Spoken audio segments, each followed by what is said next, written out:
Peekaboo mga ka-surprise.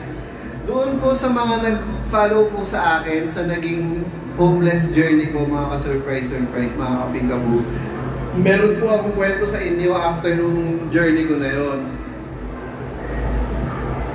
Ito po regarding po ito sa GCash mga ka-surprise. So, ayun nga po, nag-post po ako ng, what do you call this?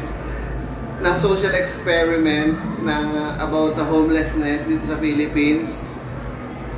And ayun, doon po sa isang video ko po doon, naglagay po ako ng I need help, ganon. So titingnan ko po kung meron po akong tao na nag-open po ako ng door para gawan po ako ng kabutihan ng tao, mga ka-surprise na sabi ko wala akong pera, ayun nga, homeless ako, ganyan and everything. And ayun mga ka-surprise, tapos na po yung social experiment ko na homelessness that day. Umuwi na po ako sa house.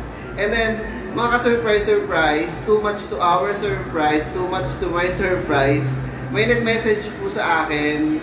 And may nag-message po sa akin through my Globe number. So, pero binura ko na po yun kasi nga po alam ko medyo risky. Pero may nakakuha pa rin po. And then sabi niya po, willing po siyang magbigay ng donation. So magbibigay ito siya ng 1,000 pesos sa akin. And then he keeps on calling me. And then ayun, nung finally I answered the phone. Pero sabi ko muna is parang pagod na ako. Sabi ko gano'n, hindi ko na itinuloy yung, or nag-end na yung social experiment ko, gano'n. And then sabi niya, gusto pa rin daw niya mag-donate, gano'n. So sabi ko gano'n, okay lang naman. Sino ba tatanggi gustong gumawa ng kabutihan ng tao, di pagbigyan natin. So, tumawag siya sa akin, and then sabi niya ganun, okay, nangihingi ng, magsasend na ako sa iyo ng 1,000, and then, may hinihingi itong PayPal na OTP. So, can you give me your OTP? Isasend yan sa number mo. Tapos, ayun, nung pagbasa ko dun sa number ko, this is while we are still talking on the phone ha. Nung pagbasa kong gano'n na ayun nga, nandun na yung prompt na do not give your OTP to anyone and then you are attempting to send 1,000 pesos to this number, gano'n. Is this you, gano'n. Tapos ayun, medyo para bang sabi ko, ano na to, parang scam na to. So ayun,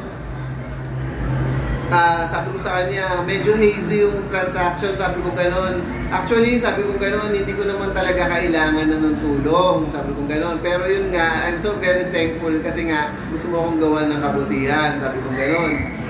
Tapos, sabi niya, hindi, I'll send it anyway, sabi niya gano'n, just give me the OTP, yung binigay sa yung OTP dyan, yung nasend sa yung OTP, gano'n. Tapos, sabi ko, sorry talaga, sabi ko gano'n, medyo hazy, sabi ko yung transaction, sabi ko gano'n, huwag na lang, sabi ko gano'n. Pero yun lang ba yung gusto mo sa akin, sabi ko gano'n, gusto mo lang ba akong tulungan, or baka meron ka pa ibang gusto ikwento sa akin, baka may gusto kang pag-usapan, ganyan. Kasi, nung una pa lang na nag-message siya gano'n, naisip ko na, baka meron siyang mga dalahin sa buhay, sino bang wala, di ba? Baka gusto niya ng kausap, ganyan and everything. Tapos ayun, along the way, habang nag-uusap kami, yun nga na sinabi ko na wag na lang, pero kung mayroon kong gusto ikwento sa akin, open ako dyan. Bigla na lang umamin siya na, alam mo ba, scammer talaga ako, sabi niya gano'n. And, ayun nga, sabi niya, gusto lang kitang i-scam. Tapos sabi niya, ano nararamdaman mo, sabi niya sa akin. Tapos sabi ko gano'n, sabi ko actually hindi talaga ako na-surprise kasi nga dun sa nangyayaring transaction na sinasabi mo, sabi ko gano'n, hazy. Sabi niya gano'n, yun lang yung nararamdaman mo. Sabi ko, yun lang, sabi niya, hindi ka ba nagugulat and everything. Tapos sabi ko gano'n, actually alam mo, nung hindi ko pa kilala yung Diyos, sabi ko gano'n, baka mas malala pa ako sa'yo. Kasi ikaw, ginagawa mo yan online lang, na nag-scam ka online.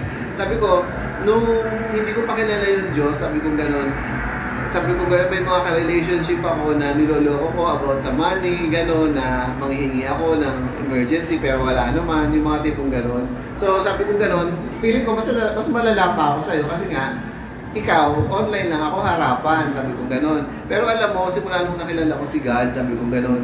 Ayun nga, napag-usapan namin about Christianity and everything, and nag-open siya na ano daw siya mga surprise, Christian din daw siya, born again Christian, and ayun nga, na nagkaroon daw siya ng financial problem, kaya tumigil lang siya sa, all this, Christian ministry, and ayun nga, napunta siya sa scamming, sabi niya gano'n. Tapos sabi ko gano'n, alam mo, sabi ko, as of the moment, siguro deprived ka sa money, sabi ko gano'n, so kailangan mo ng pera. Alam mo ba, kung napanood mo yung video ko, di ba, sabi mo nga, napanood mo, sabi ko gano'n. Eh, di ba, nagpunta ako ng casino noon, kasi may casino dun sa hotel. Nagulat ako, sabi ko gano'n, kasi nga, yung mga tao, alam ko yung casino kung ano nangyari doon, pero first time ko pang makakita, as in talagang live na nakikita mo yung tao nagsusugal, gano'n. Betting, millions of pesos, gano'n. Nagulat talaga ako, kinabahan ako, sabi ko gano'n. Pero alam mo ba, sabi ko gano'n, ikaw nang i-scam ka. What if, let's say, maka-scam ka ng 1 million or sabihin natin kahit billion pa yan, ano susunod doon? Eh, paano kung hindi mo na gusto yung pera? Para bang naano ka na, yung nagsawa ka na, sabi ko gano'n. Ano yung susunod? Di ba maghahanap ka na naman ng panibagong pagkakaabalahan mo or pagkaka-deprivan mo, gano'n. Sabi ko gano'n, I've been there, I've done that sa money or kung sa ano pa man yan. Sabi ko gano'n, di ba? Sabi ko nga si Haring Solomon, di ba, napakayaman niya. And saan ba siya, sabi ko gano'n, sa mga Kristiyano kilala niyo po si Haring Solomon. And saan ba na-fall si Haring Solomon? Di ba po sa idolatry, sa mga babae. So after ng kayamanan, after mo ma-achieve ng kayamanan, ayaw mo ng kayamanan, gusto mo babae naman or lalaki naman. And then, at the end of the day, hindi ka pa rin talaga nasa-satisfy. Wala kang magiging satisfaction hanggang pagkamatay mo, bubuhatin mo yan. Di ba nga sabi ng Panginoong Jesus, try mo itong buhatin itong tulos ko. Hindi ito mabigat. Ayun. So, bitawan mo na, sabi ko, bitawan mo na yung binubuhat mo yung tulos. Ang buhatin mo is yung pahirapang tulos ng Panginoong Jesus kasi magaan lang yun. Sabi ko, ano ba yung mga ginawa niya? Di mag-ministry ka na lang, sabi ko gano'n. At the end of the day, ma-feel mo yung fulfillment na hindi mo mararamdaman sa pagkapanalo mo ng 1 milyon sa casino or pagkakaroon mo ng napakaraming babae o lalaki, ganyan. Sabi ko, ako, sa totoo lang, sabi ko gano'n, hindi ako mayaman, wala akong karelasyon. Pero at the end of the day, nararamdaman kong fulfilled ako kasi nga, nakakapag-ministry ako, nakakapagsilbi ako sa Diyos. So anytime na mamatay ako, okay lang. Kung gano'n. So ayun, at the end of the day, sabi ko gano'n, let's keep in touch, ganyan. Since sabi niya nga born again daw siya, nag-play daw siya ng instrument before, gano'n. And then sabi ko sa kanyang gano'n, ayun, let's keep in touch. And then mga surprise lesson learn na lang po sa atin. Learn from my lessons, yung sa nangyari sa akin. Huwag po kayo magpapascam sa GCash or yan sa mga scammer. Kasi pwede naman talaga safe na platform ng GCash, mga surprise.